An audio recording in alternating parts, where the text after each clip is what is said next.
Ramayana versus Varanasi.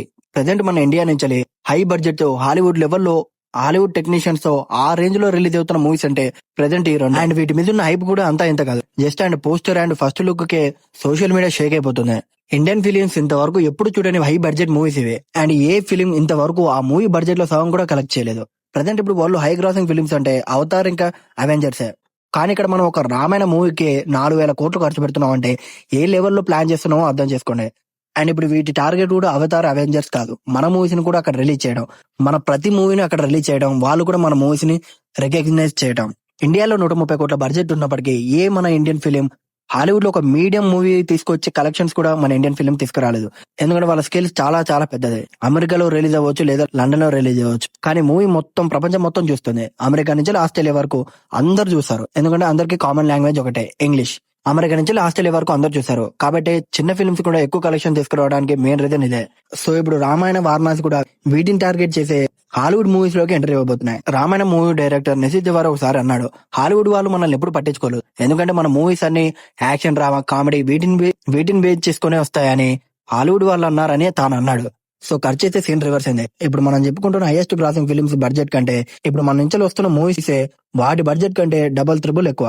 రేపు ఒకవేళ అన్ని అనుకున్నట్టే జరిగితే ఈ రోజు ప్రభాస్ ఎలా బాహుబలి తర్వాత పాన్ ఇండియా స్టార్ అయ్యి ఇండియా వైడ్ పాపులారిటీ ఎలా పెరిగిందో, రేపు వారణాసి రామాయణ హాలీవుడ్ లో రిలీజ్ అయిన తర్వాత వాళ్ళ ఇమేజ్ కూడా అదే లెవెల్లో పెరగవచ్చు. ఇప్పుడు మన వారణాసి ఇంకా రామాయణ హాలీవుడ్ టెక్నీషియన్స్ ని యూజ్ చేసి ఇప్పుడు మనం చెప్పుకున్న బిగ్ స్కాలర్ ని ఎలా టార్గెట్ చేస్తుంది, అండ్ ఈ రెండు మూవీస్ ఇండియన్ సినిమాని ఎలా చేంజ్ చేస్తుందో ఇప్పుడు మనం ఈ వీడియోలో మాట్లాడుకుందాం. ఫస్ట్ ఇప్పుడు మనం రామాయణ మూవీ గురించి చూద్దాం. రామాయణ మూవీ మొత్తం మూవీ బడ్జెట్ 4,000 కోట్లు. అండ్ అందులో ఫస్ట్ పార్ట్ కి 900 కోట్లు. అండ్ ఇంకా సెకండ్ పార్ట్ కి వచ్చేసి 750 కోట్లు. మరి మూవీ బడ్జెట్ 4,000 కోట్లు అన్నారు కదా, అంటే మూవీ బడ్జెట్ 4,000 కోట్లే. ఫస్ట్ పార్ట్ కి 900 కోట్స్ అని మనం దేనికైతే అన్నామో అందులోనే movie production cost, hero, heroine and side artist వీళ్ళందరూ రెమ్యునరేషన్, మూవీ ప్రొడక్షన్స్ ఇదంతా ఇవి రెండు పార్ట్స్ లో కలిపి 1,700 కోట్లలోకి వస్తుంది. అండ్ మిగతా బడ్జెట్ 3,300 కోట్లు ఏదైతే ఉందో అదంతా కేవలం విఎఫ్ఎక్స్ కి మాత్రమే వెళ్తుంది. కేవలం విఎఫ్ఎక్స్ వర్క్స్ కోసమే 3,000 కోట్లు ఖర్చు పెడుతున్న ఫస్ట్ ఇండియన్ మూవీ కూడా ఇదే. కానీ ఇక్కడ డైరెక్టర్ విజన్ కూడా రామాయణం కథలు మనం విన్నాం, కానీ ఇప్పుడు ఈ విఎఫ్ఎక్స్ ద్వారా రామాయణం మనం కళ్ళ ముంగల జరిగింది లేదా మనమే అక్కడ ఉన్నాం అనేలా ఈ విఎఫ్ఎక్స్ ద్వారా మనకి చూపించాలనుకుంటున్నాడు. అందుకే కేవలం విఎఫ్ఎక్స్ కి ఆ లెవెల్లో ఖర్చు పెడుతున్నారు. రామాయణం హై ఎక్స్పెక్టేషన్స్ తో వస్తుందని అందరు తెలిసిందే. కానీ ఇక్కడ ఉన్న క్వశ్చన్, ఎలా రామాయణ మూవీ హాలీవుడ్ ని టార్గెట్ చేస్తుంది, ఎలా వాళ్ళని ఈ మూవీ చూసేలా చేస్తుంది. వాళ్ళ టెక్నీషియన్స్ ని, వాళ్ళు వాడే విఎఫ్ఎక్స్ ని యూజ్ చేసినంత మాత్రాన వాళ్ళు మన మూవీస్ చూస్తారని గ్యారంటీ లేదు కదా. రామాయణంకున్న మెయిన్లీ ప్లస్ పాయింట్స్ అంటే అది కాస్టింగే. విలన్ ని ఏకంగా సౌత్ నుంచి అయితే బిగ్ స్టార్ ని యశ్వంత్ దింపారు. అండ్ నార్త్ నుంచి రణబీర్ కపూర్ ని. ప్రెసెంట్ ఇప్పుడు రణబీర్ కపూర్ ఫుల్ ఫామ్ లో ఉన్నాడు. ఇంకా సైడ్ క్యారెక్టర్స్ అమితాబ్ బచ్చన్, బేబీ డ్యూలర్ వీళ్ళందరినీ దింపేశారు. అండ్ మూవీకి యూజ్ చేస్తున్న విఎఫ్ఎక్స్ స్టూడియో కూడా మామూలు కాదు. హాలీవుడ్ లోని చాలా ఫిలిమ్స్ ఆస్కార్ విన్నింగ్ కి వెనుకున్న ఫిలిం స్టూడియో ఇదే. రామాయణ మూవీ డైరెక్టర్ చాలా క్లియర్ గా చెప్పాడు, ఏదైతే మనం హాలీవుడ్ అంటుందో అది మనల్ని ఇప్పుడు ప్రెసెంట్ చాలా కిందన చూస్తుంది. ఇండియా అంటే కేవలం మెడిసిన్ అండ్ ఫైనాన్స్ లో మాత్రమే సక్సెస్ చూశారు అని అనుకుంటున్నారు వాళ్ళు. కానీ అదే మూవీ ఇండస్ట్రీ విషయానికి వస్తే మనకు అసలు ఎలాంటి గుర్తింపు లేదు అక్కడ. అందుకే మనం ఎవరు, ఎక్కడి నుంచి వచ్చాం అండ్ మన హిస్టరీ ఏంటి అనేది క్లియర్ గా ఆయన ఈ మూవీ ద్వారా హాలీవుడ్ వాళ్ళకి క్లియర్ గా చూపించాలనుకుంటున్నాడు. కొన్ని ఇయర్స్ పాటు రీసెర్చ్ చేసి రామాయణం అయితే కరెక్ట్ గా ఉంటుంది అనుకుని ఇంతవరకు ఎవరు చూపించని విధంగా ప్రపంచానికి రామాయణాన్ని చూపించాలనుకుంటున్నాడు. అందుకే ఈ మూవీ ప్రొడక్షన్ కేవలం మన ఒక ఇండియన్దే కాదు, అమెరికన్ వాళ్ళతో టైఅప్ అయ్యి అమెరికన్ ప్రొడక్షన్ హౌసెస్ తో పార్ట్నర్షిప్ అయ్యి మూవీని ప్రొడ్యూస్ చేస్తున్నారు. అండ్ రామాయణం ప్రపంచ వ్యాప్తంగా 45 లాంగ్వేజెస్ లో రిలీజ్ అవుతుంది. అంటే ఆల్మోస్ట్ గ్లోబల్ మొత్తం 45,000 స్క్రీన్స్ లో రిలీజ్ అవుతుంది. ఎక్కువగా ఒక చైనాలోనే 20,000 స్క్రీన్స్ లో రిలీజ్ అవుతుంది. ఎందుకంటే చైనాలో మన ఇండియన్ యాక్టర్స్ కి కొంచెం పాపులారిటీ ఎక్కువ. రణబీర్ కపూర్ కి ఎప్పటి నుంచో పాపులారిటీ ఉంది. అండ్ ఇంకా డైరెక్టర్ కి అయితే ఎప్పటి నుంచో ఉంది. దంగల్ మూవీ నుంచే ఫుల్ పాపులారిటీ ఉంది. దంగల్ మూవీ మెయిన్ సక్సెస్ కి చైనానే one of the reason. World లో హైయెస్ట్ పాపులేషన్ ఉన్న కంట్రీస్ అంటే ఒకటి మన ఇండియా అండ్ చైనా. ఈ రెండు కంట్రీస్ మొత్తం వరల్డ్ కి సమానం. ఈ రెండు కంట్రీస్ లో బాగా ఆడిందంటే మొత్తం ఇంకా వరల్డ్ నే కవర్ చేసినట్టే. అండ్ ఇంకా నార్త్ అమెరికన్ కూడా ఎక్కువ ఫోకస్ చేస్తున్నారు, ఎందుకంటే మన ఇండియన్స్ ఎక్కువగా ఉంటారు కాబట్టి. అన్ని అనుకున్నట్టే ఈ మూవీ గ్రాండ్ సక్సెస్ అయితే మాత్రం రామాయణ ఫస్ట్ టార్గెట్ అవుతారే. ఒకవేళ అదే జరిగితే నెక్స్ట్ వచ్చే మన ఇండియన్ ఫిలిమ్స్ కి హాలీవుడ్ మొత్తం చాలా క్రేజ్ ఉంటుంది. అండ్ ఇక నెక్స్ట్ వచ్చేసి మనం వారణాసి. స్టార్టింగ్ లో 1000 కోట్ల బడ్జెట్ అనుకుంటే అది కాస్త ఇప్పుడు 1,300 కోట్లు అయింది.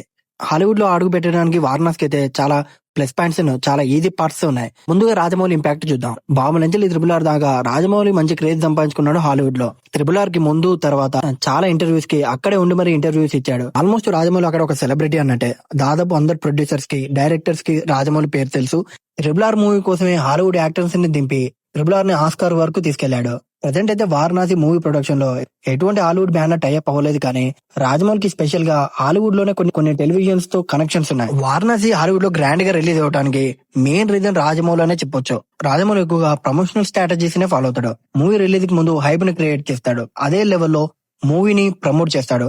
లైక్ ఇప్పుడు మనం చూస్తే వారణాసి ఈవెంట్ కోసం లుక్స్, మూవీ టైటిల్ కోసం 1 year నుంచి హైప్ తెప్పించాడు. అండ్ తన ప్రమోషన్స్ కూడా అదే లెవెల్ ఉంటాయి. తానే సెపరేట్ గా దిగి మరి మూవీ అన్ని లాంగ్వేజెస్ లో ప్రమోట్ చేస్తాడు. అండ్ ఇక కాస్టింగ్ విషయానికి వస్తే ప్రియాంక చోప్రా కూడా మనకి వారణాసికి ఒక ప్లస్ పాయింట్. తను ఆల్రెడీ చాలా హాలీవుడ్ ఫిల్మ్స్ లో యాక్ట్ చేసింది. తనకి మంచి క్రేజ్ ఉంది అక్కడ. ఇంకా తన హస్బెండ్ కూడా హాలీవుడ్ యాక్టర్ అక్కడ. ప్రెసెంట్ ఇప్పుడు ప్రియాంక చోప్రా హాలీవుడ్ యాక్టర్ అన్నట్టే. అందుకే రాజమౌళి అన్ని విధాలుగా వెతికి మరి ప్రియాంక చోప్రానే తిరిగి మళ్ళీ ఇండియాకి తీసుకొచ్చాడు. అండ్ ఇక మహేష్ బాబు విషయానికి వస్తే డాలర్ బాబు. మహేష్ బాబుని ఓవర్సీస్ కింగ్ అంటారు. మహేష్ బాబుకి ఓవర్సీస్ లో చాలా క్రేజ్ ఉంటుంది. అండ్ బాబు కట్అవుట్ కి ఎప్పుడో హాలీవుడ్ స్టార్ అయిపోవాలి, కానీ మన ఇండియాలో పుట్టి మన తెలుగులో స్టార్ అయ్యాడు. మూవీ కాస్టింగ్, డైరెక్షన్ ఇదంతా ప్లస్ పాయింట్ ఉన్నప్పటికీ ఈ మూవీకి ఇంకో మెయిన్ అడ్వాంటేజ్ ఇంకొకరు ఉన్నారు. అదే జేమ్స్ కెమెరాన్. రాజమౌళి డైరెక్ట్ గా జేమ్స్ కెమెరాన్ నే ఈ మూవీలో ఇన్వాల్వ్మెంట్ చేస్తున్నాడు. జేమ్స్ కెమెరాన్ హాలీవుడ్ లో వారణాసిని ఎక్కువగా సపోర్ట్ చేస్తున్నాడు. రాజమౌళికి ఇంకా జేమ్స్ కెమెరాన్ కి ఆల్రెడీ చాలా కనెక్షన్స్ ఉన్నాయి. అండ్ రేపు వారణాసి ప్రమోషన్స్ కి జేమ్స్ కెమెరాని వచ్చి ప్రమోట్ చేసే ఛాన్స్ ఉంది. ఒకవేళ అదే జరిగితే వారణాసికి తిరుగులేదు అన్నట్టే. మూవీ ప్రొడక్షన్ లో కేఎల్ నారాయణరావు అండ్ రాజమౌళి సాన్ అండ్ మహేష్ బాబుకి పార్ట్నర్షిప్ ఉంది. 1 year రిలీజ్ కి ముందు నుంచే ఆల్రెడీ ప్రమోషన్స్ స్టార్ట్ చేశారు. అండ్ ఇంకా వారణాసి 120 కంట్రీస్ లో రిలీజ్ అవుతున్నట్టు మనకైతే చాలా అప్డేట్స్ అయితే ఉన్నాయి. అండ్ ఇంకా రాజమౌళి 1 కంట్రీతో అగ్రిమెంట్ చేసుకున్నట్టు న్యూస్ అయితే వైరల్ అయింది. ఒకవేళ వారణాసి కూడా హాలీవుడ్ లో క్లియర్ గా గ్రాండ్ సక్సెస్ అయితే మాత్రం మన తెలుగుతో పాటు ఇతర లాంగ్వేజ్ నుంచి వచ్చే తర్వాత ఫిల్మ్స్ కూడా హాలీవుడ్ లో క్లియర్ గా ఎంటర్ అవ్వచ్చు. బాహుబలి పాన్ ఇండియా సక్సెస్ తర్వాత ఎలా అయితే ప్రతి సినిమా పాన్ ఇండియాలో రిలీజ్ అవుతుందో రేపు సేమ్ అదే విధంగా వారణాసి పాన్ ఇండియా లెవెల్లో గ్రాండ్ సక్సెస్ అయితే ప్రతి మూవీ అండ్ మన ప్రభాస్ నుంచి గానీ, అల్లు అర్జున్ నుంచి గానీ, ఎవరి నుంచి వచ్చిన మూవీ కూడా హాలీవుడ్ లో కూడా సేమ్ అదే లెవెల్లో రిలీజ్ అవుతుంది. ఎందుకంటే ఒక ఫిల్మ్ గ్రాండ్ సక్సెస్ అయితే తర్వాత ఆ రీజన్ నుంచి వచ్చే నెక్స్ట్ ఫిల్మ్స్ ని కూడా ఆడియన్స్ ఎక్కువగా ఇష్టపడతారు. ఒకవేళ రామాయణ, వారణాసి 2 మూవీస్ హాలీవుడ్ లో గ్రాండ్ సక్సెస్ అయితే మాత్రం నెక్స్ట్ ఇండియా నుంచి వచ్చే ప్రతి ఫిల్మ్ కూడా ఇండియాలోనే కాదు వరల్డ్ లో ఎక్కడైనా సరే రిలీజ్ అవుతుంది. అందుకే ప్రెసెంట్ ఇప్పుడు ఇండియాతో పాటు హాలీవుడ్ కూడా ఎక్కువగా ఈ 2 మూవీస్ గురించి ఎక్కువ కాన్వర్సేషన్ జరుగుతుంది.